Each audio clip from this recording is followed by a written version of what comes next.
Lorenzo Vitale was a powerful mafia boss, a man whose name made the entire city lower its voice whenever it was spoken. All his life, he had believed in one thing without question. Money could buy every kind of peace in this world, even peace for a mother carrying the weight of terminal cancer inside her. He hired the finest doctors, the most devoted nurses, paid every bill before it was even printed, and believed that by doing so, he had fulfilled his duty as a son. Until one afternoon. That afternoon, inside a dark oak-paneled study, the man who believed he could buy the entire world was preparing to fire a kitchen assistant, a young woman who had dared to enter his mother's private room without permission. The girl's name was Grace. She stood straight, without lowering her head, without offering a single word of apology. Because she understood something that this wealthy family had forgotten long ago. A human being nearing the end of life doesn't need more doctors or machines. They need someone willing to stay, to hold their hand, and to look at them as a person who is still alive. And at the exact moment Lorenzo was about to deliver his verdict, the door flew open. His mother, fighting through the final days of her life, was pushed into the room in her wheelchair. Her frail hand trembled as she pointed straight at the most powerful man on the East Coast, her own son, and spoke a single sentence that left the entire room frozen in silence. "If she goes, I go." What had made an elderly woman, already approaching the end of her life, dare to challenge her own powerful son to protect a young woman who washed dishes in the kitchen? The answer may make you look again at everything you have ever called love.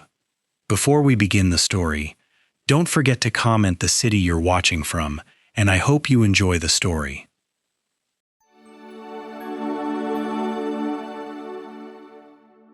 Long before that afternoon in the oak study, the Vitale estate in Alpine, New Jersey, had already learned to hold its breath.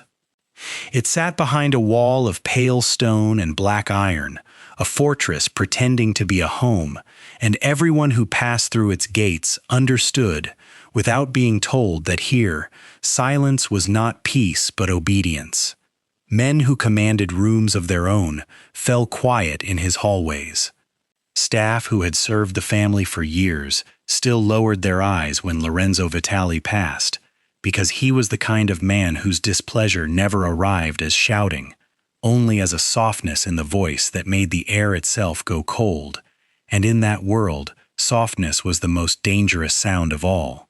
Lorenzo had built his life on the belief that the world was a machine, and that any machine, given enough money and enough pressure, could be made to run exactly as a man wished. He had bent harbors and unions and older, harder men to that belief, and it had never once failed him, so it did not occur to him that it might fail him now, in the one place that mattered more than all the others. His mother, Lucia, was dying in the east wing of that great house, and Lorenzo had answered her illness the only way he knew how, the way he answered every threat that dared to enter his world, by surrounding it with resources until it could no longer move. He hired the finest oncologist on the eastern seaboard and paid a retainer large enough to guarantee that no other patient ever came first. He arranged for 2 nurses on every shift so that his mother was never, on paper, alone. He installed a medical administrator whose only task was to coordinate the machinery of her care, and he made certain that every bill was settled before it was ever printed, that every medication arrived before it was requested, that every clean and sterile thing money could summon stood ready in that wing at all hours of the day and night. He told himself this was love. He told himself that a son who could command an army of doctors for his mother had discharged his duty more completely than any ordinary man ever could, and in the quiet arithmetic he performed late at night, when the guilt rose in him without warning, the numbers always balanced in his favor. Every week, from whatever cold office or distant city his business had carried him to, he read the clinical reports his administrator sent, and he read them the way he read financial statements, scanning for the figures that mattered, the counts and the pressures and the brief clinical notes on appetite and pain, And when the numbers held steady, he felt something he mistook for relief, and when they slipped, he made another call, wrote another check, summoned another specialist, and told himself again that he had done everything a man could do. What he never read, because no report ever contained it, was the temperature of the room where his mother lay. No column recorded that the house smelled of antiseptic and nothing else, that the air was kept at a setting chosen for the preservation of imported furniture rather than the comfort of a frightened old woman, that the people who tended her spoke of her in the third person even while she was awake, as though she were already a memory being managed rather than a woman still living and still afraid. No report told him that Lucia Vitale had slowly stopped asking for things, because asking required a person willing to stay and listen, and the people in that house were paid to perform tasks and then to leave. Lorenzo did not know any of this, and the terrible truth, the one he would understand only much later and at a cost he could never have imagined, was that he had arranged his mother's care so perfectly, so completely, so expensively, precisely so that he would never have to know it. The distance was not a flaw in his system. The distance was the system. He could sit in a boardroom 2,000 miles away and feel that he was holding his mother through the sheer weight of everything he had bought for her, and the money let him believe that presence and provision were the same thing, when in truth they had never once stood further apart. If you have ever sent flowers instead of coming home, if you have ever paid for the very best of everything for someone you loved and called it enough because it was easier than sitting beside them in a quiet room and simply staying, then you already understand the particular blindness that a powerful man like Lorenzo Vitale carried into that house every single time he returned to it. He believed he was present. He was only ever paying to be excused. And so the fortress ran on exactly as it always had, flawless and frozen, every surface polished, every schedule kept, every need anticipated and met with the cold precision of a man who had spent his whole life confusing control with care, right up until the week when something entirely unbought, something no doctor had prescribed and no administrator had approved, began to move quietly through those sterile halls, something that smelled faintly of fresh-cut flowers and warm ginger tea, something human enough and warm enough to remind a dying woman that she had not yet left this world, and that small and unremarkable thing would go on, in a matter of weeks, to unmake everything the vast machinery of his fortune had so carefully built. 2 months before that afternoon in the study, on a gray morning in early spring, a young woman named Grace Callahan walked through the service entrance of the Vitale estate, carrying everything she owned that mattered in a canvas bag, and not a single person in that house, herself included, had any idea what she was about to become to the woman dying upstairs. She was 27 years old, small and quiet, with brown hair pulled back low and hands that had been working since she was a girl.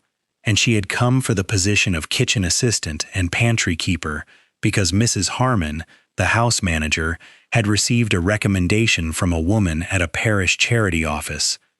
A recommendation that arrived without much explanation and was accepted without much question, and Grace was in no position to wonder about the origin of a kindness when she needed the work so badly that she would have taken it on half the wages. Her life had taught her not to examine good fortune too closely because there had been so little of it.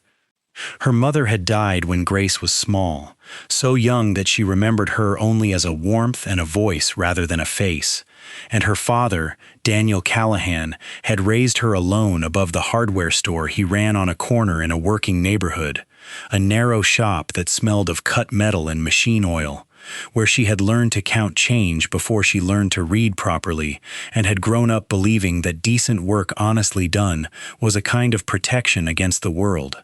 It was not.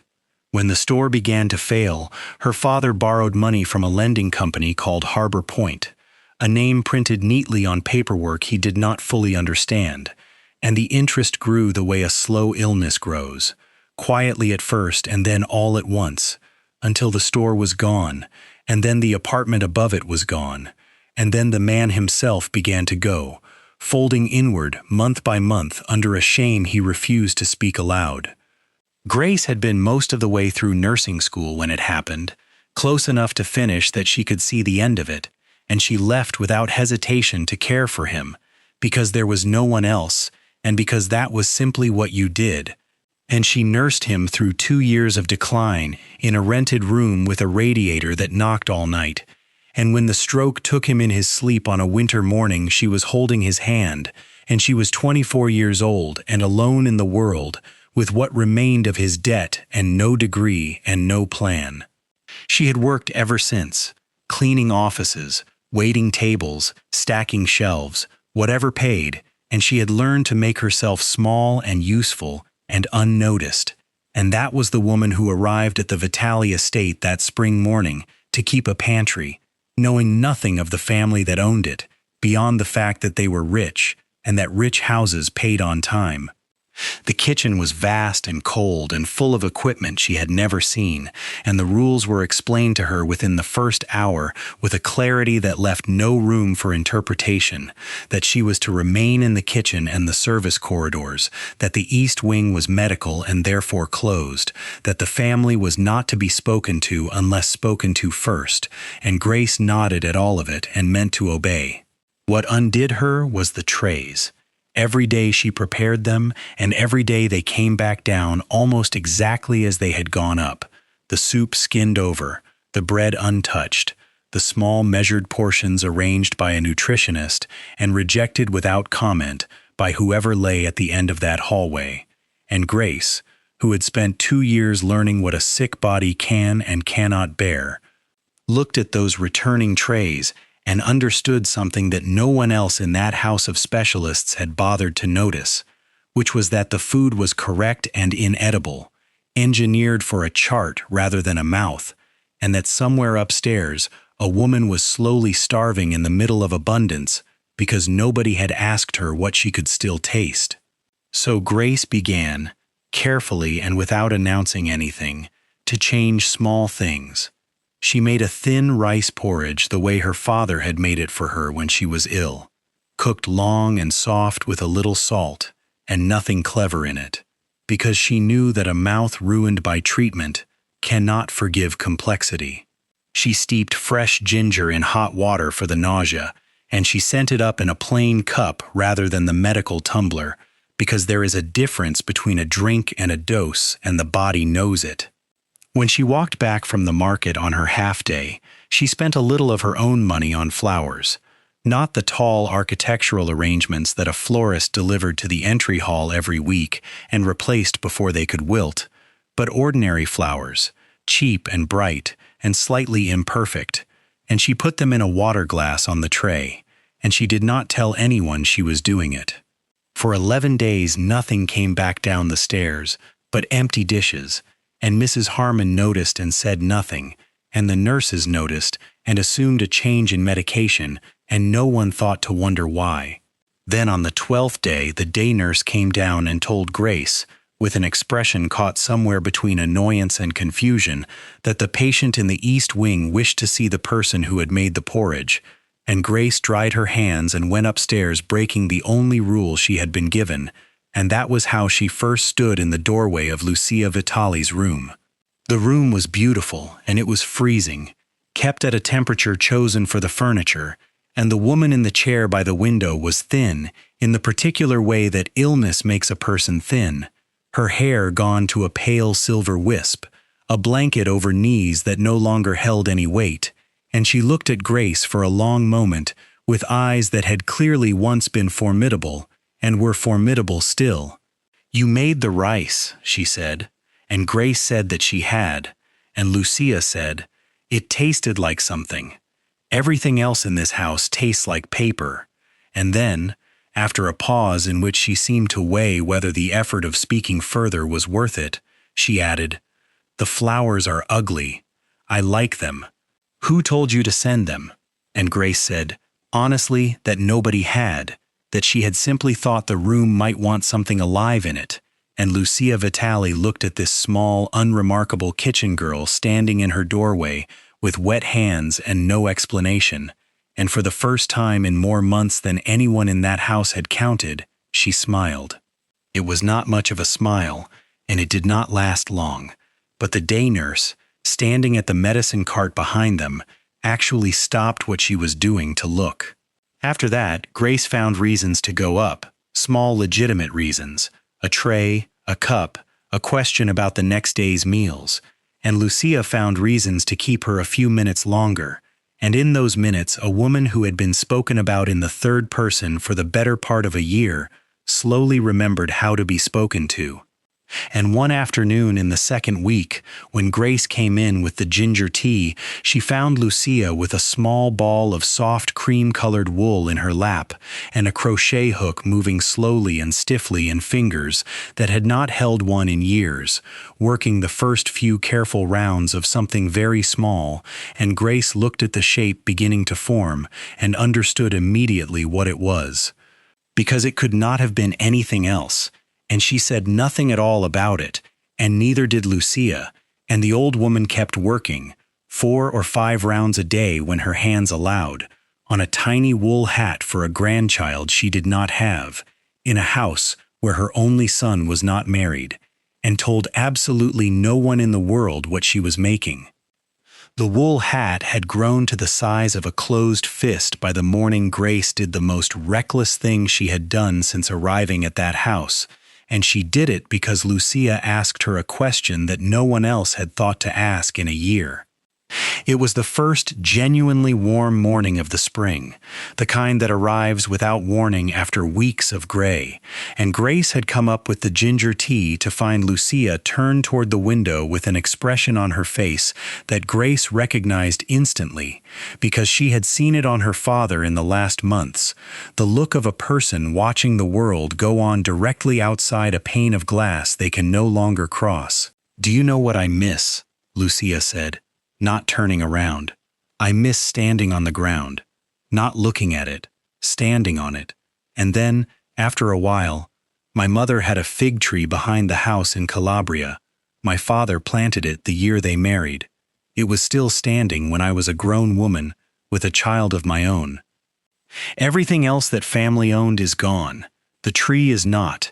And she said it in the flat, unsentimental way of a woman stating a fact. And then she said the thing that changed everything, quietly, almost as an embarrassment. "I would like to put one in the ground before I go, with my own hands, so that something I did stays in the dirt after I am not in it." Any sensible person in that house would have told her it was impossible, and every sensible person in that house did, in one way or another, over the following weeks. But Grace was not thinking about what was sensible. She was thinking about the trays that had come back untouched for months, and about how a body decides whether or not to keep going. So she set down the tea and she said, "Then we should go and see where it would sit." The nurse was on her break. The morning shift change was 20 minutes long, and everybody in the East Wing observed it religiously. Grace brought the wheelchair around, and she wrapped the old woman in 2 blankets, and then a third, because bones with no flesh on them hold no heat, and she took her down in the service elevator and out through the terrace doors into the garden, and for 8 or 9 minutes Lorenzo Vitale sat in the sun for the first time since the autumn. She did not say much.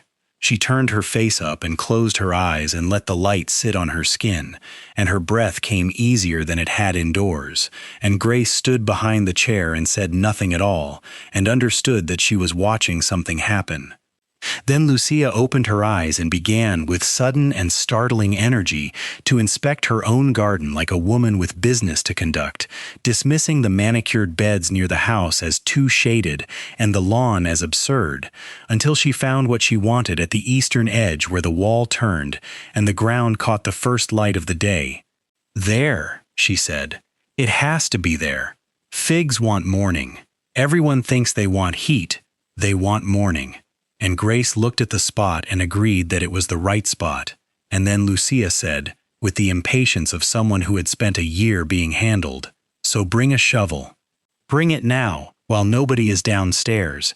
And Grace crouched down beside the wheelchair so that she was not speaking down at her, which was a thing she always did and which no one else in that house ever did, and she said, "Not yet."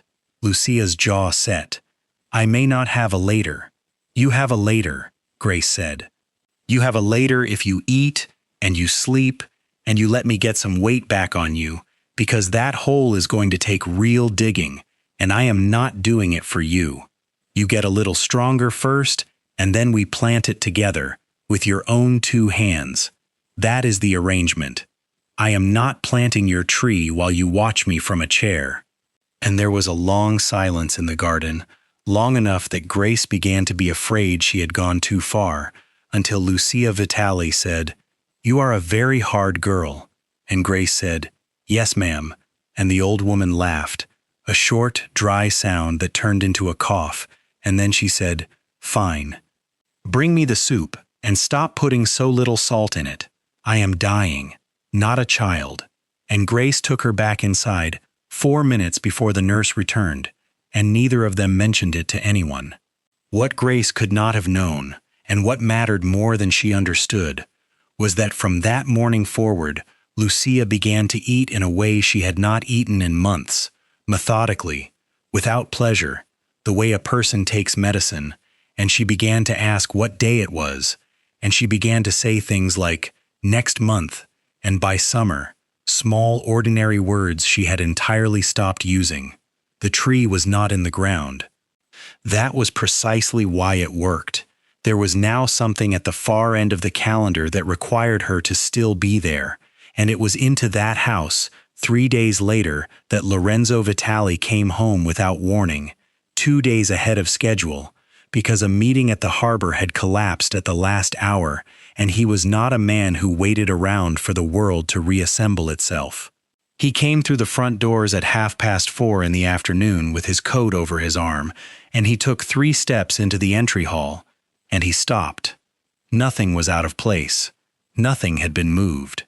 He stood in the middle of his own house and could not immediately identify what was wrong, and it took him several seconds to understand that what was wrong was the air.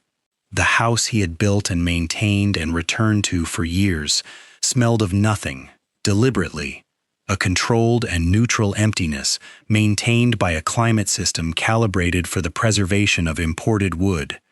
And it did not smell like that now. There was something warm underneath it.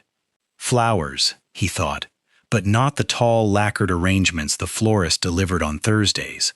Something smaller and rougher and closer, and beneath that something sweet and sharp at once that he eventually placed as ginger, and beneath that, hardest of all to name, a quality he had no vocabulary for, the particular warmth of a room where people have been talking. It smelled like somebody lived there. Lorenzo Vitale set his coat down on the marble table and stood entirely still in the hallway of his own fortress, a man who had never once in his adult life been surprised inside his own walls, and he found that his heart was beating slightly faster, and he did not know why, and then he began to walk toward the east wing. The corridor to the east wing was carpeted so thickly that a man in leather shoes made no sound at all walking down it, and Lorenzo, who had spent his life being announced before he arrived anywhere, came toward his mother's door that afternoon entirely unheard, and that accident of upholstery was the reason he saw what he saw. He would learn later, though nobody in that house would ever say it to his face, what the ordinary days in that room had actually looked like for the better part of a year. Nothing had been withheld from Lucia Vitale. That was the strange cruelty of it. The nurses were competent and punctual and thorough. Her medications arrived on the minute. Her vitals were logged in a neat hand 4 times a day, and when the fevers came in the night and left her soaked through, someone always came and changed her, and changed the bedding too, quickly and correctly and with gloved hands. But there was a thing they all did without knowing they did it, a small thing, the smallest thing in the world. They held their breath. When the illness made a mess of her, as it does to everyone in the end, they turned their faces very slightly away, and they breathed shallowly through the mouth, and they worked fast and efficiently, and they did not speak to her while they did it. And the moment it was finished, They took the bundle out of the room at a pace just short of hurrying, and they did not come back until the next scheduled interval. Not one of them was unkind. Not one of them said a word. And Lucia, who had run a household and buried a husband and raised the most feared man on that side of the river, lay there each time with her eyes fixed on the ceiling and her jaw set, and said thank you in a level voice, and let them go, and understood perfectly what she had become in that room, which was a task to be completed rather than a woman to be attended, and she never complained about it to a living soul, because complaining would have required admitting aloud that she had noticed. Grace did it differently, and the difference was not skill, because the nurses were far better trained than she was. The difference was that Grace did not hold her breath. She had done this for her father for 2 years in a rented room with no help and no equipment and no gloves half the time, and she had learned somewhere in the middle of it that the body's indignities are not the person, that a smell is only a smell and it passes, and that the one unbearable thing is being made to feel like a burden while someone cleans you. So when it happened on Grace's watch, and by that spring it happened often, Grace talked. She talked the entire time, about the price of tomatoes, about a dog that had followed her from the bus stop, about whether the flowers on the tray were vulgar, and she never once turned her face away, and she never hurried, and when it was done she washed her hands and sat down in the chair as though nothing at all had occurred, and she stayed. That was the whole of it. She stayed afterward, and Lucia Vitale, in the privacy of her own mind, had begun some weeks earlier to understand that this girl was the only person left on earth in whose presence she was still a woman rather than a condition, which is what Lorenzo, standing in the corridor with his hand raised toward a door that was already open 4 inches, walked into the middle of. The room was warm. That was the first wrong thing. The thermostat had been moved, and the cold, correct air was gone. Music was playing, an old recording, strings, and a woman's voice singing in Italian from a small portable player that had certainly not been ordered by any medical administrator. And his mother was not in the bed. She was standing, actually standing, holding on to the back of the armchair with both hands, and she was wearing her wedding dress. It did not fit her anymore. It hung off the frame of her the way clothing hangs on the dying ivory silk, gone the color of weak tea with age, and the kitchen girl was kneeling on the floor behind her, gathering the loose fabric at the small of her back and holding it closed with one hand while she worked the row of tiny buttons with the other, saying something too quiet to hear, and his mother was laughing. Then Grace stood and took the brush from the dresser and began, with a slowness that had no efficiency in it whatsoever, to brush what was left of Lucia's hair, the thin, pale strands that the treatments had not taken, drawing the brush through them again and again and again long past any point of usefulness, the way a person brushes hair only when the brushing itself is the point, and the old woman closed her eyes under it, and her whole face changed. Lorenzo did not breathe. He watched his mother, this woman he had armored with money, tilt her head back into a stranger's hands like a girl. The recording turned over into another song, and Grace began to hum along with it, and then very quietly to sing, badly, in phonetic Italian she plainly did not understand, and Lucia laughed again and corrected a word, and then the laugh caught in her throat and she stopped, and Lorenzo saw his mother's face come apart entirely, silently, the way old people cry when they have decided not to make a sound about it, and the tears ran down into the collar of the wedding dress. Grace did not say, there. She did not tell her not to cry. She did not reach for a tissue. She did not summon anyone. She simply crouched back down in front of the chair so that they were level with each other, and waited. And Lucia reached out and closed her hand around the girl's wrist, that thin, ruined hand with the veins standing up in it. And she held on, and she did not hold on the way a patient holds a rail. She held on the way a person holds the one rope that is keeping them attached to the world, and Grace let her, and knelt there on the floor in the warm room in the middle of the afternoon, and Lorenzo saw, when the girl finally lifted her face, that she was crying too, completely silently, not the crying of a woman who wants to be seen doing it, but the crying of someone who has simply run out of room to hold something. Lorenzo Vitale stood in the doorway of his mother's room and could not move. He had walked into houses where men had been waiting to kill him and felt less than he felt standing in that corridor. There was a pressure building behind his sternum that he had no name for, and he understood with a clarity that arrived all at once and could never afterward be unlearned that he was looking at something he had not provided, could not have provided, and had never in his entire life thought to try to provide, and that all of it, every doctor and every specialist and every bill paid before it was printed, had never once produced a single minute like the one occurring in front of him. He did not push the door. He did not speak. He backed away down the silent carpet the way he had come, and went to his study, and closed the door, and sat down behind his desk in the dark, without turning on the lamp. He sat there a long time. Then, because he was who he was, and because a man who has spent 20 years surviving by treating every unexplained thing as a threat cannot simply feel something and let it be felt, Lorenzo Vitale turned on the lamp, opened his laptop, and began to investigate the kitchen girl the way he would have investigated a man who had appeared too often at the edges of his business. He told himself it was diligence. A stranger had access to his mother, to her room, to her medication schedule, to her signature if she were confused enough, and he had allowed it to happen while he was 2,000 miles away reading reports about her blood counts, and the fact that his hands were not entirely steady while he typed her name was something he chose not to examine. He started with the file. Grace Callahan, 27 years old, hired 8 weeks earlier for kitchen and pantry duties on the recommendation of a parish charity office, no criminal record, no debts registered in her own name, no relatives listed, previous employment a scattered list of the sort of jobs that pay weekly, a nursing program at a state college listed as incomplete.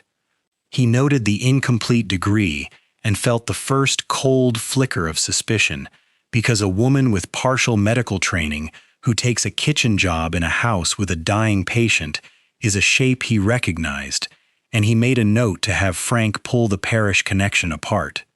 Then he opened the gate logs, and the shape began to come apart in his hands. The employment agreement was explicit: 8 in the morning until 6 in the evening, Monday through Friday, half a day Saturday, and the automated system at the staff gate recorded every badge in and every badge out to the minute, and it had been recording for 8 weeks without anyone ever having reason to read it. He read it on a Tuesday in March. She had badged out at 6 and badged back in at 10:40 at night, with no shift assigned to her and no overtime claimed. On a Thursday 2 weeks later, there was no exit record at all until 6 the following morning. He found her arriving at 6 in the morning on days her shift began at 8, over and over, and then he stopped scrolling and did something he had not done since he was a young man doing his own work. He took a sheet of paper and began to count by hand. 14. In 8 weeks she had stayed the night in that house 14 times, unpaid, unrecorded, unrequested, and he sat back in his chair with the pen still in his hand and could not construct a single explanation for it that fit any of the categories his mind had available. He called Mrs. Harmon on the house line at 11 at night and asked her where the kitchen assistant slept on the nights she remained, and Mrs. Harmon, flustered and half asleep, told him there was a folding cot in the linen room off the east corridor, and that she had assumed, she said, that Mr. Vitale had authorized it. Then he opened the household accounts, and that was where it stopped being an investigation and became something else. There were pharmacy receipts logged against the East Wing that did not correspond to any prescription on the oncologist's list, small amounts, a few dollars here and there, appearing every 2 weeks or so for 2 months. A mild over-the-counter painkiller of the kind used for ordinary aches, ginger tea, Loose, the expensive kind, strong mint lozenges, a soft bristled hairbrush. He looked at the list of items and could not immediately understand what he was looking at, and then he understood, and understanding it was worse. The mild painkiller was for the nights when the prescribed narcotics gave her hallucinations, and she woke up frightened, so that she could have something for the pain without the terrors. The ginger was for the mornings. The mint was for the metallic taste the treatment left in her mouth, which no report had ever mentioned to him, because no report had ever asked her what her mouth tasted like. He called the accounting office the next morning at 8 and demanded to know why these items had been charged to the house without approval. There was a pause on the line, and then the woman told him that they had not been charged to the house. They had been submitted for reimbursement, and the request had been declined by the estate office as outside the approved medical schedule, and the employee had never resubmitted them. She had simply gone on buying them. Lorenzo asked how, and the answer, when Frank checked it that afternoon, was that Grace Callahan kept a running tab at a small pharmacy 9 blocks from the estate and settled it out of her wages every second Friday, and that the pharmacist knew her by name. He put the phone down and sat in the enormous silence of that office and did the arithmetic he did not want to do, of what a kitchen assistant earned in that house against what she had been quietly spending out of it. And the conclusion was so absurd that his mind refused it twice before accepting it, that a woman with a dead father's debt still on her back was subsidizing the comfort of the richest woman in the county, and had arranged matters so that nobody would ever find out. He was still sitting there, entirely unable to name what he was feeling, when Frank Moretti knocked once and came in with a folder held against his chest, and the particular expression of a man delivering information he would rather not carry, and told him that the medical team had filed a formal complaint that morning. The complaint stated that the kitchen employee had been repeatedly entering the East Wing outside of any duty, that she had altered the patient's prescribed nutrition without authorization, that she had adjusted the room's climate settings against the physician's written instruction, and, most seriously, that on at least one occasion, and the day nurse was prepared to state it plainly, she had removed a patient with advanced cancer from the medical wing, taken her down in the service elevator, and wheeled her outdoors into the open air, in the cold, without a nurse, without notifying anyone, and without any authorization whatsoever. The physician's recommendation, Frank said carefully, was that the employee be removed from the household immediately. Lorenzo looked at the folder on his desk. On the screen beside it, the gate log was still open, 14 nights glowing in a neat white column, and he said, in the quiet voice that everyone in that house had learned to fear, "Bring her up to my study tomorrow at 10. For a long moment after that sentence, nobody in the study moved. Lorenzo looked at his mother in the doorway, and then at the day nurse standing behind the wheelchair with her hands frozen on the handles and her eyes fixed on the carpet, wishing very plainly to be anywhere else on the property, and then back at the woman who had raised him. "Mama," he said, "you should not be out of bed." "Do not," Lucia said. "Tell me where I should be," and she said it in a voice that had lost every ounce of its volume to the illness and not one single ounce of its authority. And Lorenzo, who had that morning ended a man's career with 3 words on a telephone, closed his mouth. She had heard everything. The study door had been open, the corridor carried sound, and she had made the nurse push her the length of 2 hallways to arrive at exactly the moment she intended to arrive. "You were going to put her out of this house," Lucia said. "For what? Say it out loud so I can hear how it sounds."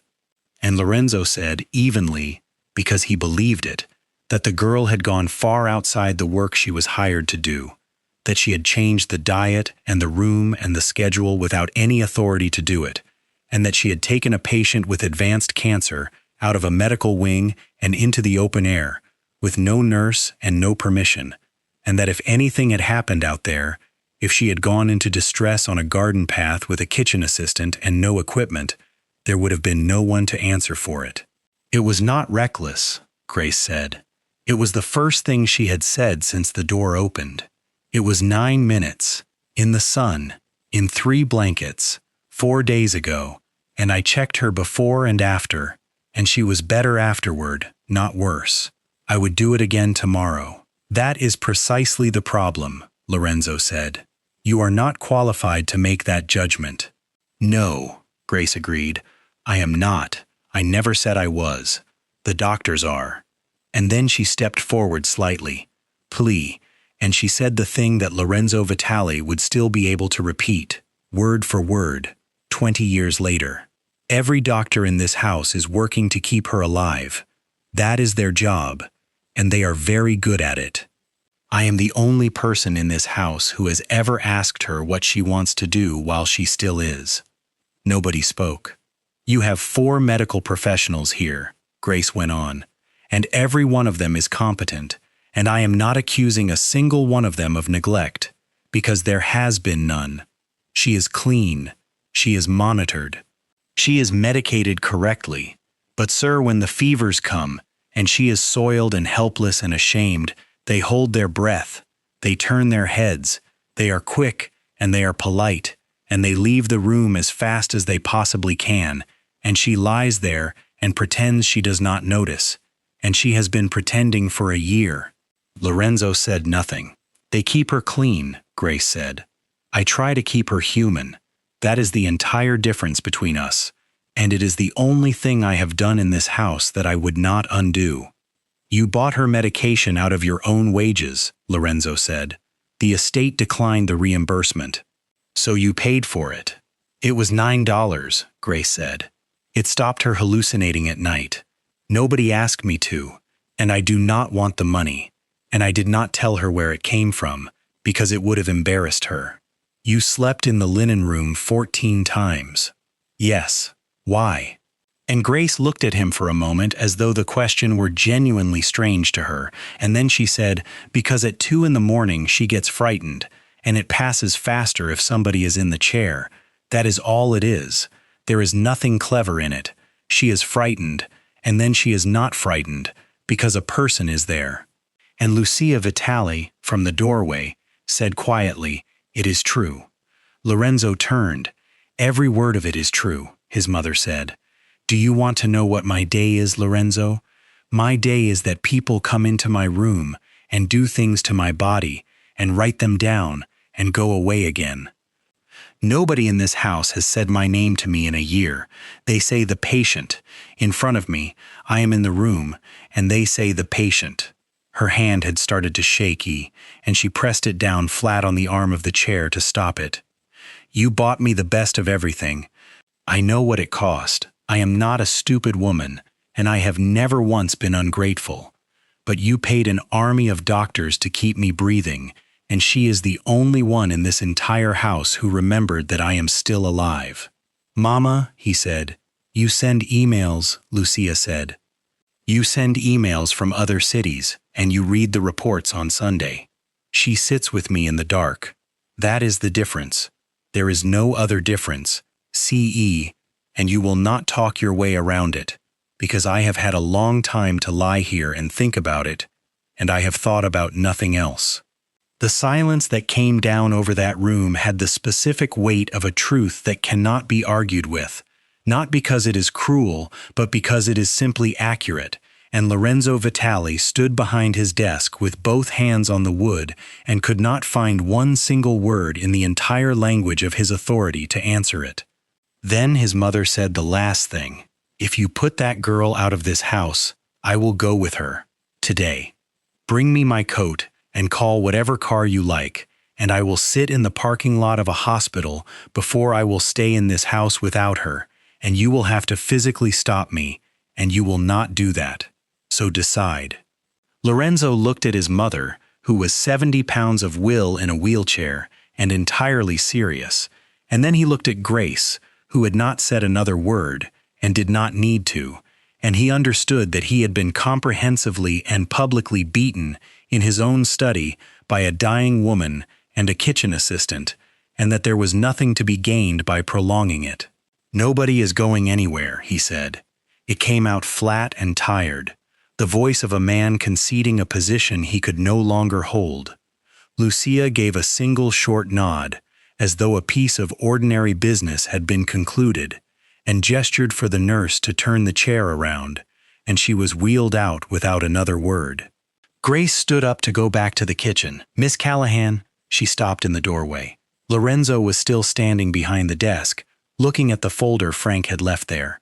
"Whatever it is you have been doing for her," he said, "keep doing it." 10 days later, on a Monday morning, Mrs. Harmon came into the study wearing an expression Lorenzo had learned to read years ago, the look of a professional carrying information she would very much prefer not to carry, but has calculated will be far worse if withheld, and she stood clutching a leather folder against her chest and told him that Miss Whitmore had arrived. Lorenzo's face did not change. Sabrina Whitmore was 34 years old, the only daughter of Arthur Whitmore, and she had been at his side for 2 years at the sort of dinners where alliances are photographed, and their engagement had been arranged in a private room at a club in Manhattan between two men who understood perfectly what each side was contributing to the arrangement. He had never lied to her about what it was. She had never asked him to. "What is the problem?" he said, and Mrs. Harmon, choosing her words with visible care, said that Miss Whitmore had arrived unannounced while he was upstairs with his mother, and that instead of waiting in the front room, she had gone through the house asking the staff questions, and that she had asked the day nurse, specifically, why a kitchen employee had slept in the residence 14 times without a shift.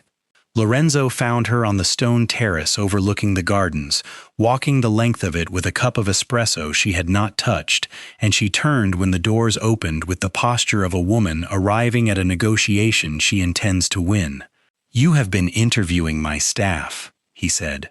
"Somebody has to," Sabrina said. "Since apparently nobody in this house is asking the obvious question, I will ask it. Who is she? She works in the kitchen. Lorenzo." She set the cup down on the iron table hard enough that it rang. "Do not do that with me. Kitchen girls on an hourly wage do not sleep in their employer's house 14 nights in 8 weeks, out of the goodness of their hearts. They do not spend their own money on a dying woman they met in March. Nobody does that. There is not a person alive who does that for free, and you of all people know it, because you have spent your entire life on the assumption that everyone wants something." "And what," Lorenzo said, "do you imagine she wants?" "The same thing anybody would want." Sabrina's voice was perfectly level. She had a good mind, and she was using all of it.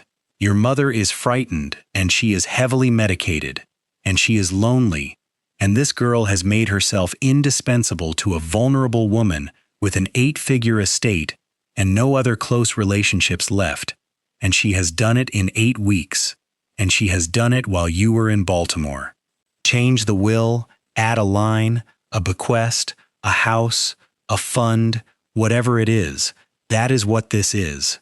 Ask Frank, he has the file, she has debts, and when it is done, and the old woman is gone, you will look back at this conversation and understand that I was the only person standing in this house who told you the truth." Lorenzo let the accusation hang in the cold morning air. He was thinking, unexpectedly, about a wedding dress that no longer fit, and about a woman kneeling on a floor being held by the wrist, and about $9 over-the-counter painkillers that a girl with a dead father's debt had bought and never mentioned. "You have been here 4 times, he said. "In 8 months. 4 times, and on none of those 4 occasions did you sit in my mother's room for longer than 20 minutes. That is not the point. It is the entire point." His voice had gone very quiet, and Sabrina, who had known him long enough, went still. "What that girl has been doing has a name, Sabrina. You cannot see it because it does not appear on any balance sheet, and there is no column for it, so when you look at it, the only explanation your mind can produce is theft. She has been doing what a family is supposed to do. She has been standing in the place where a son should have been standing, and the reason that place was empty is me." Sabrina looked at him for a long moment, and something moved across her face that he had never seen there before and would remember afterward. Not anger, something closer to exhaustion. "You think I do not know what I am," she said, and it came out lower and flatter than everything that had come before it. "My father put me in a room with you and told me what the family needed. I waste 2090. Nobody asked me either, Lorenzo. So do not stand there and tell me about people who are given no choice." And for the space of a breath, they were simply two people who had been arranged, looking at each other honestly for the first time in 2 years. Then she picked up her handbag, and the moment closed over. "Do not call me," she said, "until you have decided what actually matters to you." And she went down the terrace steps without waiting for an answer, and her car was gone before he moved. Lorenzo stood alone above the gardens and waited to feel the thing he was supposed to feel: the loss, the panic, the calculation of what Arthur Whitmore would do about it. None of it came. What came instead was a clarity so complete that it was almost physical, the uncomfortable relief of a man who has finally stopped confusing what is convenient with what is true. And he turned his back on the empty driveway and walked into the house and up the stairs to his mother's room, where he found Grace arranging a fistful of cheap market flowers in a water glass while Lucia watched her with an expression of perfect and unhurried peace. He did not announce that anything had changed, because he did not know how to, and because a man like Lorenzo Vitale has no vocabulary for the sentence "I would like to sit down." What he did instead was begin to appear. He came to the East Wing after breakfast, and then he came again in the afternoon, and by the end of that first week he was there in the evenings too, and at first he was so obviously useless in that room that Grace had to turn away to keep her face straight. He stood. That was his entire contribution for 3 days. He stood near the window with his hands behind his back, like a man attending a meeting, and his mother, who found the whole thing hilarious and did not trouble to hide it, finally said, "Lorenzo, sit down. You are making the nurse nervous, and you are making me tired." And so he sat, and then he did not know what to do with his hands. Grace taught him, without ever once framing it as teaching. She would say, in passing, that the pillow behind the left shoulder wanted moving every hour or so because of the way the bone sat now, and he would move it, badly, and Lucia would say too high, and he would fix it. She showed him the mouth swabs and the mint lozenges and explained why the water tasted like metal to her and how to tell from her face rather than from asking, because Lucia would never admit to discomfort directly and would instead go slightly still. She showed him how to warm the ginger without boiling it. She told him, one evening, with her back turned and her voice deliberately casual, that if he wanted to be useful during the bad hours, he should stop trying to fix anything and simply put his hand on her arm and leave it there, because touch quiets the breathing faster than anything in the cabinet. He tried it that night. He sat in the chair by his mother's bed with his hand on her forearm, feeling absurd, feeling exposed, feeling like a man performing an unfamiliar rite, and after some minutes he felt her breathing change under his palm and settle, and Lorenzo Vitale, who had built an empire on the premise that everything worth having could be purchased, sat in the dark and understood that this had been available to him for free every single day for a year. Maybe you know someone who has confused providing with being present. Maybe, if you are honest, you have been that person, and if you can no longer remember the last time you held your mother's hand without checking the time, then you already understand exactly the weight that settled onto that man in the dark that night. They talked, after that, a little, he and Grace, in the way that two people talk when they are both facing the same bed rather than each other. He learned that she had been most of the way through nursing school and had left it to care for her father, and that her father had died of a stroke 3 years earlier, and he noticed that she gave these facts flatly and did not decorate them and did not want sympathy, and he did not press because he recognized the tone. It was the tone of someone who has learned that grief becomes unbearable the moment it is admired, and in the second week he finally understood the wool. He had been aware of it for days without registering it. A small ball of cream-colored yarn in a basket beside the chair, the crochet hook, the slow work of stiff hands in the late afternoon when her energy was highest, and he had assumed it was occupational therapy of some kind, something the medical administrator had recommended to keep her fingers moving. Then one evening he picked it up off the blanket where it had fallen and turned it over in his hands to hand it back to her, and he saw the shape of it properly for the first time. It was round, it was finished at the crown and open at the bottom, and it was small. It was so small it would have sat in his palm. He held it and did the arithmetic, and there was only one thing on earth it could be, and his mother watched him work it out from the pillow and did not help him. "It is a hat," she said at last, when he had been silent too long. "For a baby." "Yes, Mama." His voice did not work correctly. "I am not married." "No," Lucia said, "you are not."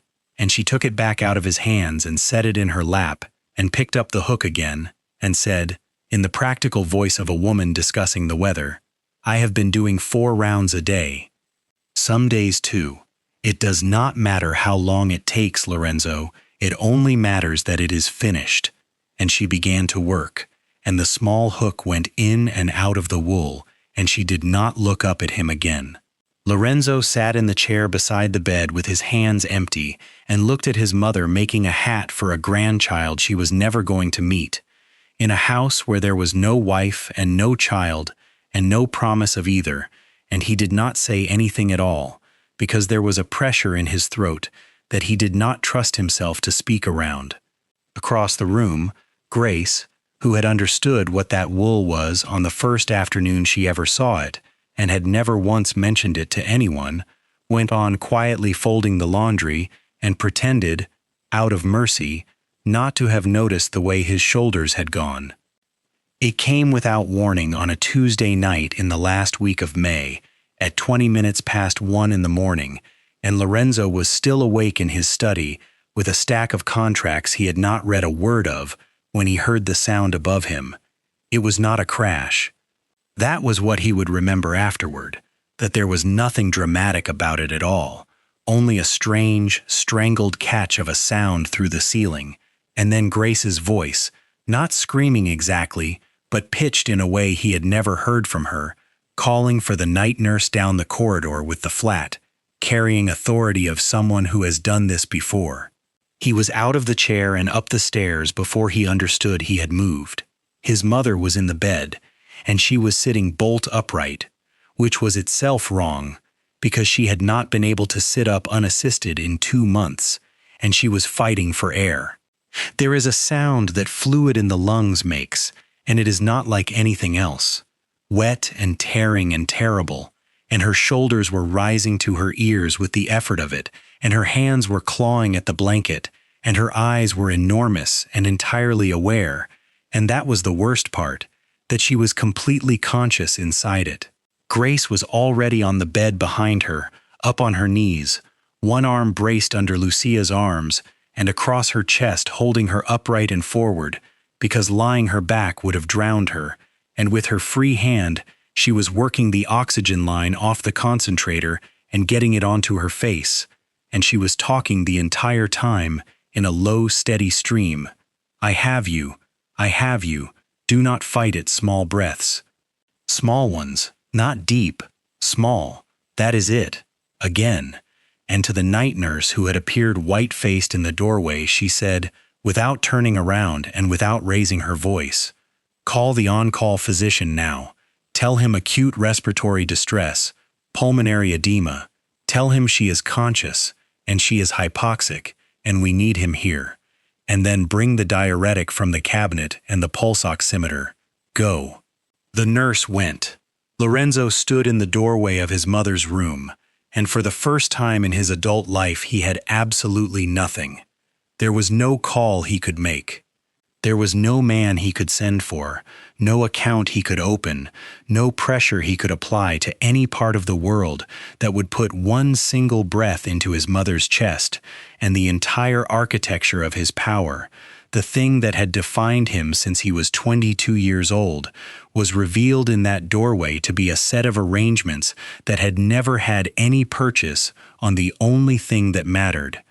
He crossed the room and went down on his knees beside the bed, which he had not done since he was a boy, and took her hand. Her fingers closed on his with a strength that shocked him, and his mother turned her head, still fighting, still making that sound, and found him, and her eyes locked onto his with a terror so naked and so complete that he understood he was being asked a question, and there was only one answer he had left to give. "I am here," he said. "Mama, I am here. I am not going anywhere. Look at me. I am not going anywhere." The physician arrived in 8 minutes, which was extraordinary, and which happened because Grace had been precise and relentless on the telephone in a way that made a man moving in the dark understand exactly what he was driving toward. For the next hour, that room was full of people and equipment and the flat vocabulary of emergency, and Lorenzo did what he had never done anywhere in his life. He stood against the wall in the corner and got out of the way and let other people work, and he did not take his eyes off her once. They pushed the diuretics. They got the oxygen properly seated. Slowly, over minutes that had no measurable length, the terrible wet tearing sound in her chest began to loosen, and the numbers on the small screen began to climb, and at some point past 3 in the morning, Lucia Vitale's breathing settled into something ragged but survivable, and she slept. The physician spoke to Lorenzo in the corridor. He was careful, and he was honest. The fluid was not an accident and not an infection, he said. It was the disease making itself known in a new way, and there would be more of these, and they would come closer together, and the fact that they had held it tonight did not mean anything about the next one. He did not offer several months, and Lorenzo did not ask for one, because he had finally understood that a number would only be another thing to manage. Then the team went out to the hallway to prepare the intravenous bags and hang the next round, and for the first time in 2 hours, Lorenzo and Grace were alone in that dim room with the steady rhythmic hiss of the oxygen concentrator and the shape of his sleeping mother between them. He did not know what to do with himself. He stood beside the bed with his hands opening and closing at his sides, a man of 33 who had run out of instructions, and he looked over at Grace, who was quietly adjusting the thermostat to the exact temperature the physician had specified, moving with the unhurried steadiness of somebody entirely unimpressed by the nearness of death, and he heard himself ask, in a voice that came out much smaller than he intended, "What am I supposed to do now?" She did not laugh at him. She did not offer him any of the empty phrases that people offer, and he would think about that later, that she had every right to, and she did not. She pulled the heavy wooden chair from against the wall and set it directly against the edge of the mattress, and she looked at him and said, "Sit down." That is all. She is going to open her eyes in an hour or two and be frightened, and the only thing that helps is that when she opens them, you are the first thing she sees. That is the whole job. There is nothing else. So he sat. He looked at the slow, shallow rise and fall of the blanket over his mother's chest and was afraid of every single one of them, that each would be the last, and Grace turned off the overhead light and left only the small amber reading lamp on the bedside table, and the room stopped being a hospital and became a room again. Then she noticed that he was shivering in his shirt sleeves in the cold the physician had ordered, and without a word she went to the closet and came back with a heavy wool blanket and put it over his shoulders, and went around to the chair on the far side of the bed and folded her hands in her lap and settled in, plainly intending to sit the entire night out with him. If you have ever sat beside a bed at 3 in the morning listening to someone breathe, counting them, dreading the gap between one and the next, then you already know the particular quality of that silence, and you know that it is not empty, and you know why two people who sit inside it together are never quite strangers again afterward. The clock on the wall went past 2, and then 3, and then 4. Somewhere in there, Lorenzo looked down and discovered that his hand was underneath the blankets holding his mother's, her fingers thin as kindling inside his, and he could not remember deciding to do it. It had simply happened, the way a body finally does a thing when the walls come down.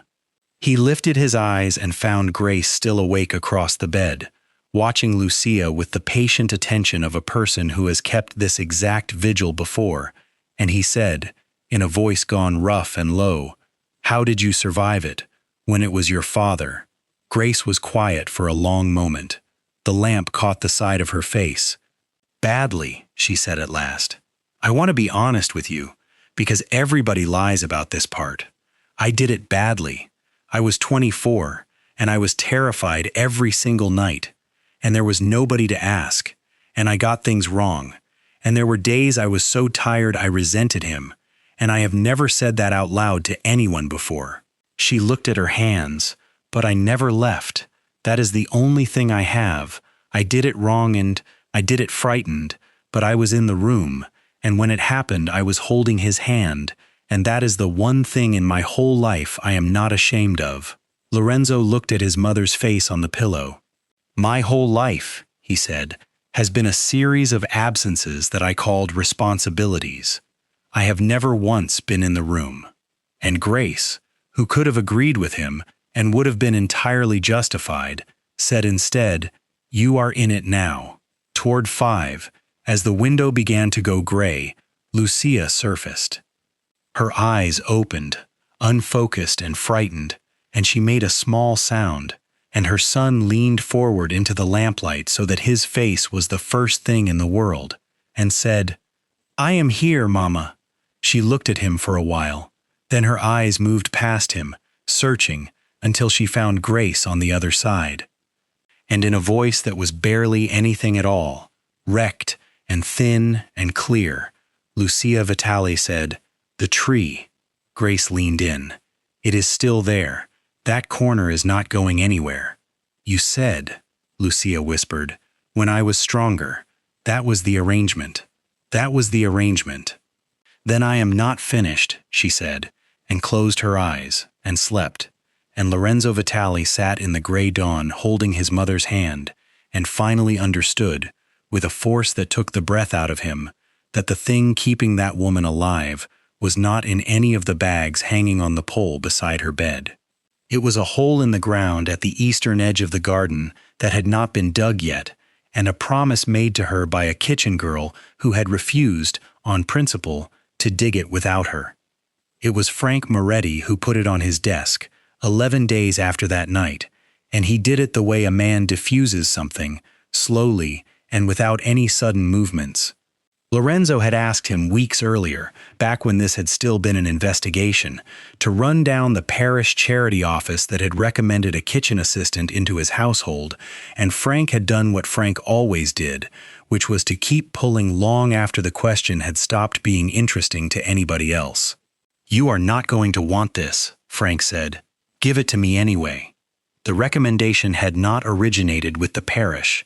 The parish had passed along a name it had been given, and the woman who had given it, a volunteer coordinator who had worked in that office for 19 years, remembered perfectly well where it had come from.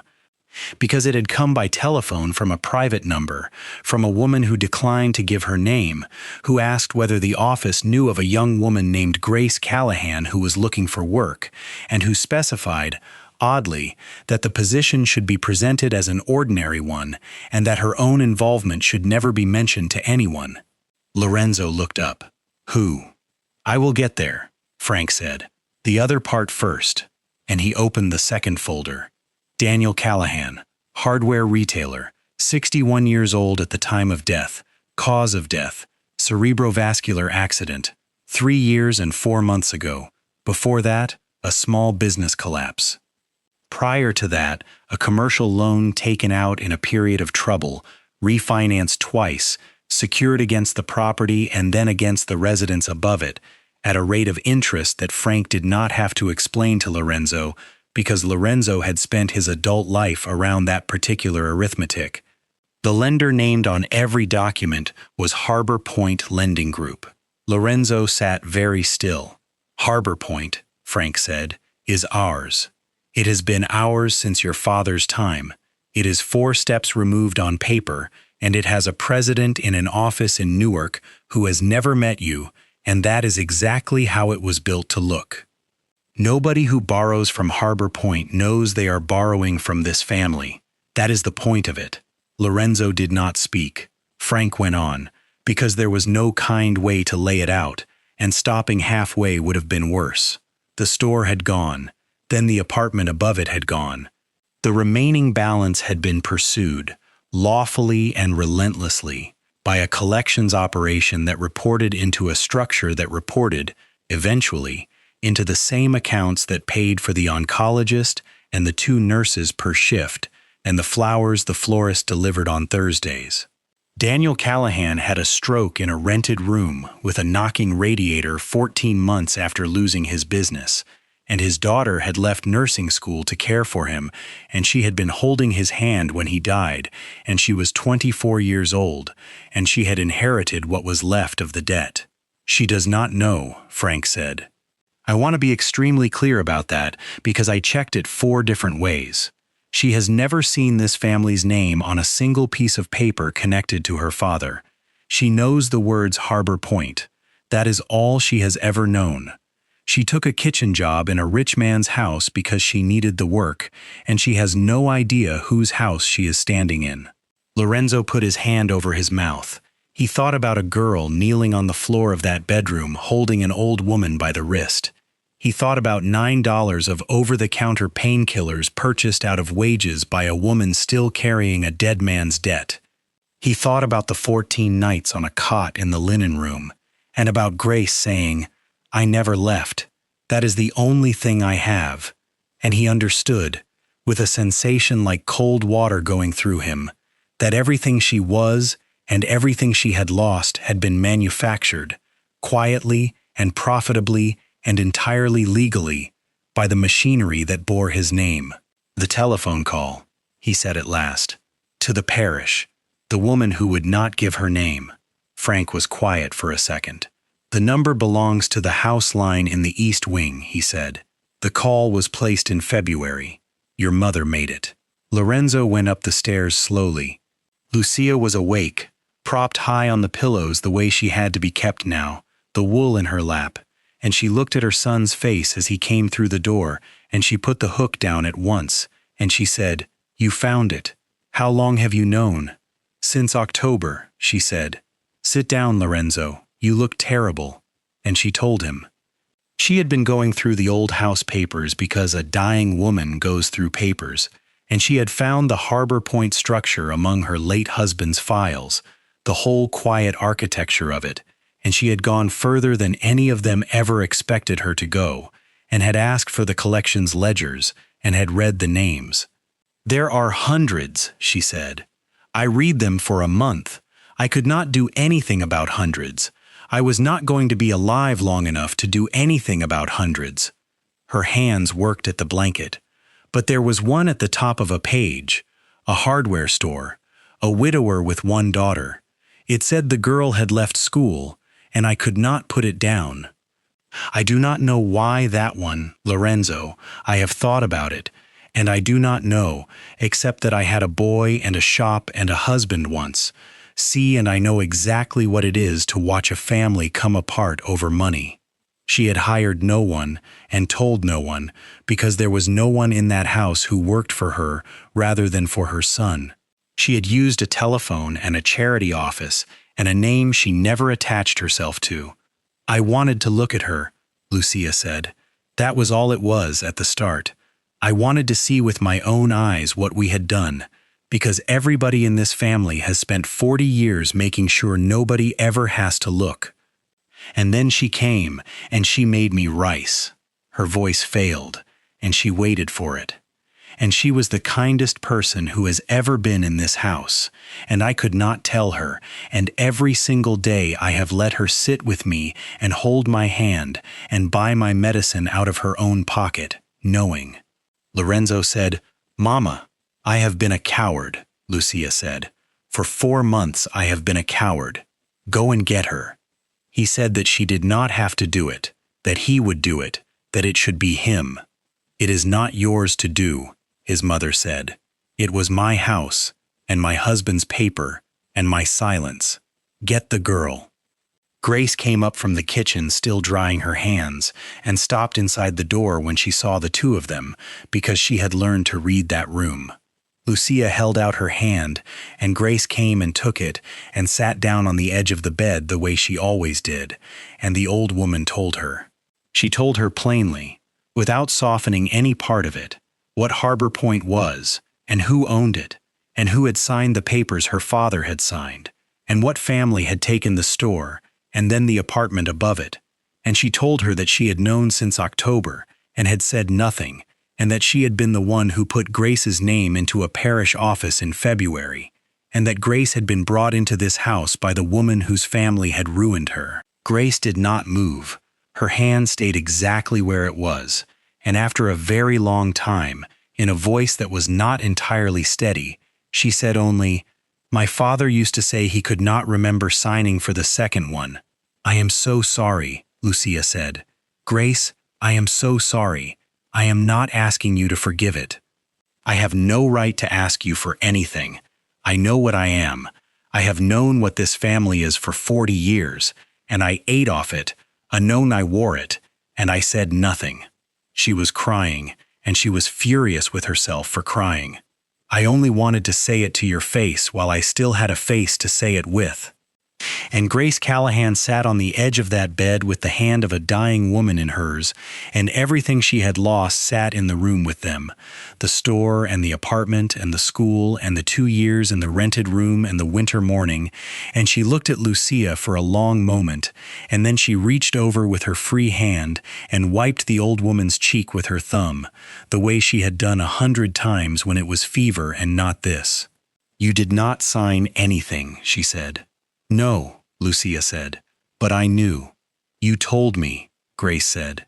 "You are the only one in the world who ever did."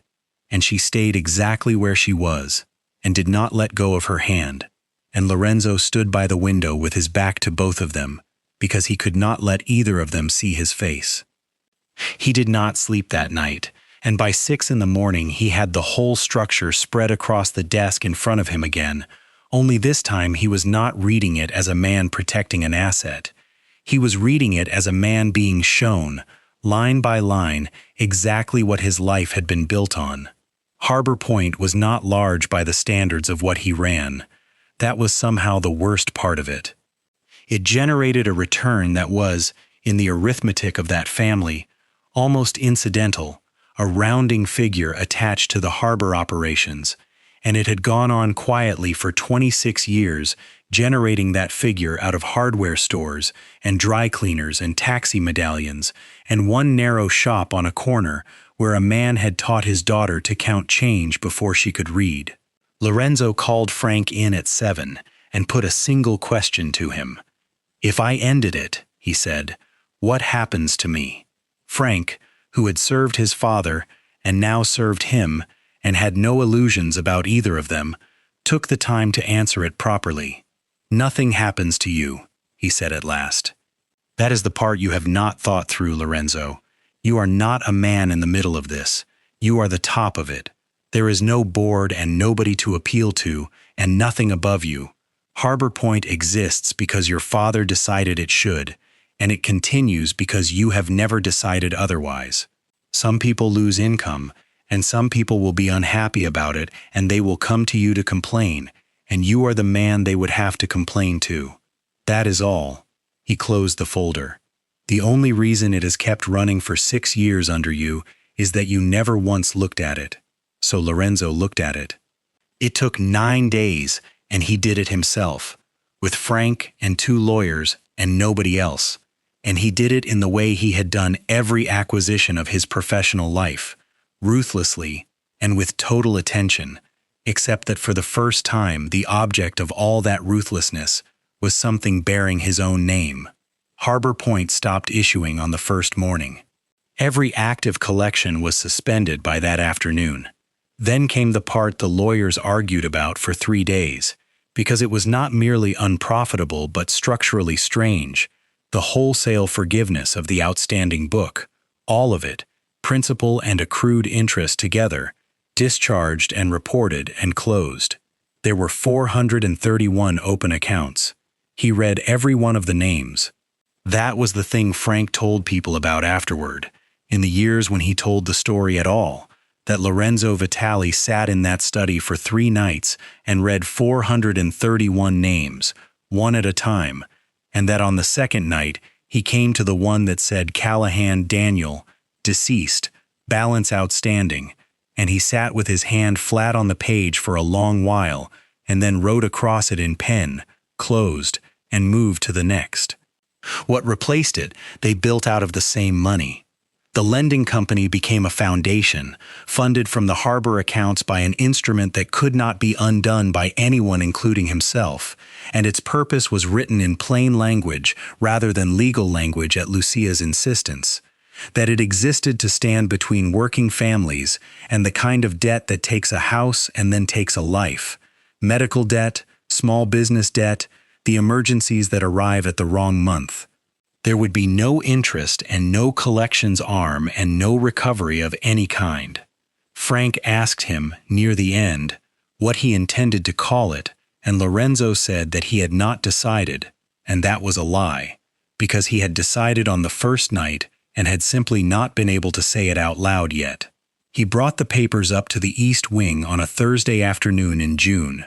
His mother was in the chair by the window, which she could manage again for an hour at a time now, with the wool in her lap, and Grace was in the room folding laundry, and he stood in the doorway with a folder for the second time in this story, and this time he did not come to take anything away. He put it in his mother's lap on top of the yarn, and he said, "Read the front page." Lucia read it. Her hands were not good, and it took her a while, and she read it twice. Then she looked up at her son and said, "Lorenzo, what have you done?" "Harbor Point does not exist as of Monday," he said. "The book is closed. All of it, everyone, forgiven and reported. Nobody is going to be called about it again." 400, she said. 431. She put her hand flat on the paper the way he had. "And this," she said, "this second part, it is funded out of the harbor accounts and it cannot be reversed," he said. "Not by me, not by anyone who comes after me. I made sure of that specifically." He paused, and then he said the rest of it, evenly, because he had practiced it on the stairs. "It is called the Lucia Vitale Foundation. I did not ask you. If you hate it, it stays anyway." His mother did not answer for a long time. She sat with the papers in her lap and looked out at the garden she had grown up believing she would be buried behind, and the light was coming through the window onto her hands, and when she finally spoke she did not say thank you, and she did not say she was proud, because that was not the language of that family. She said, "Your grandfather started it with $200 and a book of names in a kitchen in Calabria." She was crying without any noise at all. 40 years, I said nothing. 40 years, Lorenzo. And you did it in 9 days because I finally opened my mouth. You opened your mouth in October, he said. You just did it in your own way.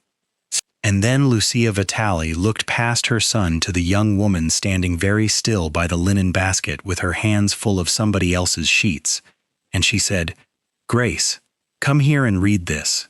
Grace read it. She got as far as the second paragraph and stopped, and she put her hand over her mouth, and she did not say anything at all for a while. There was nothing in that folder that gave her $1. It did not restore the shop, or the apartment above it, or the 2 years in the rented room, and no piece of paper on earth was ever going to bring back the man who had signed those documents without fully understanding them, and everyone in that room knew it. But the machine that had done it was going to stop, and it was going to stop while there was still somebody alive to see it stop. Here is the thing about forgiveness that nobody says plainly. Most of us wait. We wait for the right moment and the right words, and for the other person to deserve it, and we tell ourselves there is time, and then one morning there is no more time, and we are standing at a graveside conducting the conversation with somebody who cannot hear it, saying everything we meant to say into the ground. If there is a wrong in your family that everyone has agreed not to look at, and the people it happened to are still breathing, then you are luckier than most people ever get to be, and you should not waste it. Lorenzo Vitale got to watch her son close the ledger with her own 2 eyes. Not a promise made over a coffin, not a foundation named after a dead woman by a guilty man. She was in the chair by the window with wool in her lap, and she saw it done, and she lived, as it turned out, long enough to see a great deal more. What nobody had expected, least of all the physician who had stood in that corridor in May and declined to offer a number, was that Lorenzo Vitale got a summer. Not a good summer by the measure of a healthy woman, but a summer, weeks in which the fluid stayed manageable and the pain sat at a level she could talk over, and her weight held steady enough that the oncologist stopped writing the word decline at the top of every page, and Grace, who had gotten more nourishment into that woman in 3 months than the entire nutritional protocol had managed in a year, refused to take any credit for it, and said only that people eat when they have a reason to. It was Lorenzo who started keeping the list. He did it on a legal pad, in the same hand he used for terms and figures, sitting in the chair beside her bed one evening in June when she was in a talking mood, and he said, "Tell me the things." And Lucia said, "What things?" And he said, "The things you want to do, all of them. I am writing them down and then we are doing them in order." She looked at him for a while and then she said, "You will think they are stupid." And he said, "Probably." And she laughed and told him anyway, and there turned out to be 7, and none of them cost anything, and that fact sat on Lorenzo's chest for weeks afterward like a stone. She wanted to eat a tomato out of a garden, warm from the sun, with salt, standing up. She wanted to hear the church bells at St. Anne's, which she had not heard since the previous autumn, and not on a recording. She wanted somebody to open every window on the east side of the house at the same time, which the climate system had made impossible for 11 years. She wanted to sit at the actual dining table, in a chair, at an actual meal, and not be brought a tray. She wanted to wear her wedding dress properly, all the way, with the buttons done and the shoes and the music, and not for 9 minutes stolen during a shift change, but for as long as she wanted. She wanted to finish the hat, and she wanted to put a fig tree in the ground with her own 2 hands. They did them in order, and Grace ran the logistics, because Grace was the only one of the 3 of them who understood what the body could actually bear on any given day, and the arrangement that formed between the 3 of them in those weeks was unspoken and complete, that Lucia decided what, and Grace decided when, and Lorenzo, for the first time in his life, simply did what he was told. He drove to a farm stand in Bergen County himself at 6 in the morning and came back with tomatoes still hot from the field and salt in a paper twist, and his mother stood at the counter of her own kitchen holding the edge of it with one hand and ate one over the sink like a girl, with the juice running down her wrist, and said it was the only decent thing she had eaten since 1994, and Grace laughed so hard she had to sit down on the step stool. He had a man come out and override the climate system, permanently, against the recommendations of 2 separate consultants, and on the last Saturday in June, every window on the east side of that house stood open at once, and the whole wing smelled of cut grass and rain coming, and Lucia sat in the middle of it with her eyes shut and said, "There, that is what a house is supposed to smell like." He carried her down to the dining room himself, all 79 pounds of her, and set her in a chair at the long table with a napkin and a real plate, and the 3 of them ate a meal there, and the staff did not know where to look, because in that house the family did not eat with the kitchen help, and Lucia looked around the table at the two of them and said, "This is my family, and anyone who has a problem with the arrangement may take it up with me," and nobody took it up with her. On a Sunday morning in early July, Frank drove them to St. Anne's and parked at the side of the lot with the windows down 20 minutes before the hour, and they sat in the car and waited, and when the bells finally went, Lucia put her hand flat against the doorframe and did not say anything at all for the whole 11 minutes, and Lorenzo looked in the mirror and saw his mother's face and had to look away. Then, in the second week of July, on an evening when the pain had been low all day, they did the dress. Grace had aired it and pressed it and quietly taken in nothing at all, because Lucia had said she wanted it as it was, and she did the buttons up the back the way she had done before, but this time the door was not open 4 inches with a man standing frozen behind it. This time Lorenzo was in the room with his sleeves rolled up, being ordered around by both of them. He put the record on. It was the same recording, the strings and the woman singing in Italian, and it filled that warm room the way it had that afternoon in spring. And when it started, Lucia said, "Now come here and stand me up." He came and got his hands under her arms, and she got her hands onto his forearms, and he took her weight, all of it, which was almost nothing, and his mother stood up in her wedding dress in the middle of her own bedroom for the first time in 2 years. They did not dance so much as sway. She could not have moved her feet, and neither of them tried. She stood with her forehead against her son's chest and her hands closed on his arms, and he held her upright and turned her, very slightly, back and forth for the length of one song, and Lorenzo Vitale, who had been carried and lifted and turned and changed by strangers for a year and a half, was for 3 minutes and 40 seconds a woman being held up by her boy. Grace stood by the window with her arms folded and her face wet and did not make a sound, and when the song ended and Lorenzo lowered his mother carefully back into the chair, Lucia caught her breath and looked up at him and said, "You were a terrible dancer at your cousin's wedding, and you have not improved." And he said, "No, Mama," and had to leave the room for a minute. The tree they saved for last, because that was the arrangement, and they did it on the last Saturday morning in July, early, before the heat. Grace had gone to a nursery in Middlesex County and come back with a young fig in a black plastic pot, 3 feet of it, unimpressive, the way all important things are unimpressive at the start.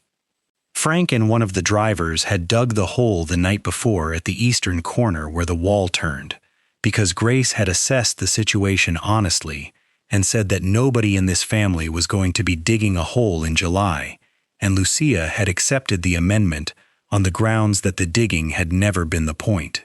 They brought her out at 7:30 with the light still low and long across the grass, and she insisted on the walker for the last 10 feet, which took a while, and then she would not sit on the chair they had carried out for her.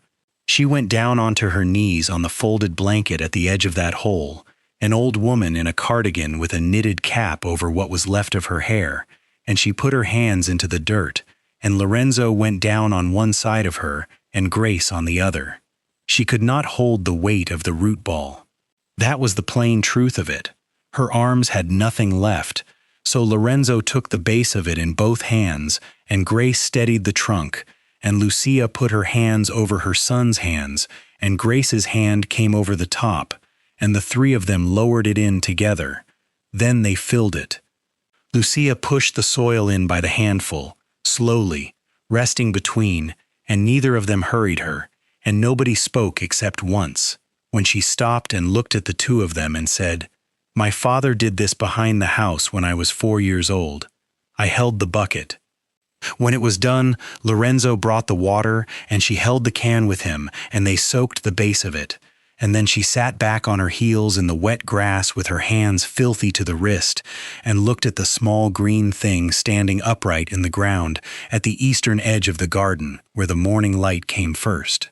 "It will be there," she said, "when I am not. And that is where it should be left, that picture, On a Saturday morning in July, the three of them kneeling in the dirt at the corner of a wall, a young tree just planted and dark with water, an old woman between a young man and a young woman with her hands over both of theirs, and the early sun coming across the grass, in one long unbroken band, and laying itself over all of them. 2 days later, on the Monday afternoon, Grace came up with the tea and found Lucia sitting by the window with the hook set down in her lap and the wool basket closed. The tiny cream-colored hat was finished. She had worked the last round that morning, and the ends were woven in, and it sat in her palm no bigger than a closed fist. She did not make anything of it. She turned it over once, checked the seam the way a woman checks her own work, and then she took the small square box she had asked Mrs. Harmon for a week earlier and folded it in tissue and put the lid on and set the box in the bottom drawer of the nightstand. "There," she said, "now it is done, and it does not matter how long the rest of it takes." And she picked up her tea, and neither of them said one single word about who it was for. The physician who had sat with Lorenzo in that corridor in May had been careful never to give a number, but the oncologist, back in the winter before Grace Callahan ever walked through the service entrance, had given one, quietly, to an administrator, and the number had been months. Lucia Vitale lived 2 more years. There is no medical explanation for it that anyone in that house ever offered, and the doctors themselves stopped trying after the first autumn and simply wrote, in their careful language, that the patient continued to exceed expectations. Grace had her own explanation, and she only ever said it once. In a kitchen, drying a cup, that people stay when there is something in front of them that requires them to be there, and that the whole of medicine can keep a body running, but only a reason can keep a person. Whatever the truth of it, those 2 years happened, and they were not an epilogue to her life, but the best part of it. She saw the fig tree take. She saw it get through its first winter, wrapped in burlap like an old woman in a shawl, and put out leaves in April, and by the second summer it stood higher than the wall and gave a small handful of fruit, and she ate one of them sitting in a chair beside it with salt, which she claimed was the correct way and which nobody argued with. She saw the foundation that carried her name open an office in Newark, and then a second one, and she read the letters, hundreds of them over 2 years, and she insisted on reading them herself even when her eyes were bad, because she said that if a family took the trouble to write down what it meant to them, then somebody in this family was going to take the trouble to read it. And she saw the other thing, the thing she had been quietly certain of since a spring afternoon when she watched a young woman kneel down beside her chair so that they would be level with each other. She saw her son fall in love, slowly, clumsily, over months of sitting on opposite sides of the same bed, and she never once said a word about it to either of them, because Lucia Vitale had not survived 70 years in that family by rushing anything that was already going in the right direction. She went in her own bed at home on a morning in September, 2 years and 4 months after the doctors had said months, with the east windows open, because they were always open now, and the sound of the garden coming in. There was no emergency. Nothing tore. Nothing had to be fought. No one ran in the corridor. She had been sleeping more and eating less for a week, and everyone in that house understood what that meant, and so nobody left. Lorenzo was in the chair on the right with her hand in both of his, and Grace was on the left with her palm flat on the old woman's forehead, the way she had done through 100 fevers, and at some point in the middle of the morning, her breathing simply grew further apart and then stopped, and the room stayed quiet, and neither of them moved for a long time afterward. She had been afraid of dying alone in the dark. She did not. A year after they buried her, on an evening in the autumn, Grace stood in the bathroom of that same house with a small white test in her hand and read it 4 times before she believed it, and then walked down the hall and told Lorenzo, who sat down on the edge of the bed and put his face in his hands and could not speak for a full minute.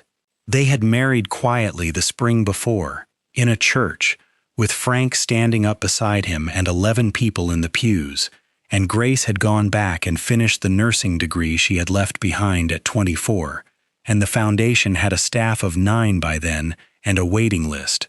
But that evening was the one.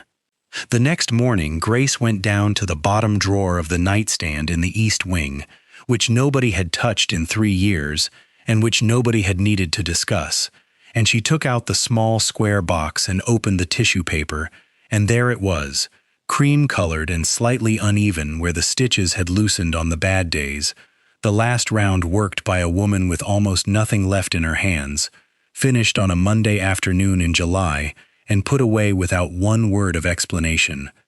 Grace carried it out into the garden. She walked to the eastern corner where the wall turns and the morning light arrives first, and she stood under a fig tree that was taller than she was now and heavy with leaves, its roots deep in ground that 3 pairs of hands had filled in together, and she put one hand flat on the small curve of her stomach and held the little wool hat in the other, and she stood there a long while in the sun.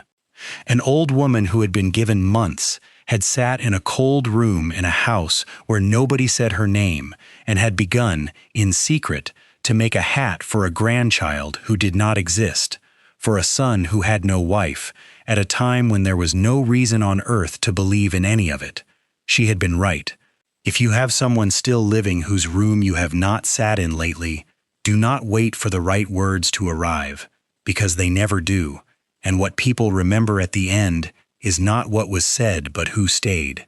She never met the child, but she had already knitted the hat, because real love always believes in a tomorrow it will not live to see.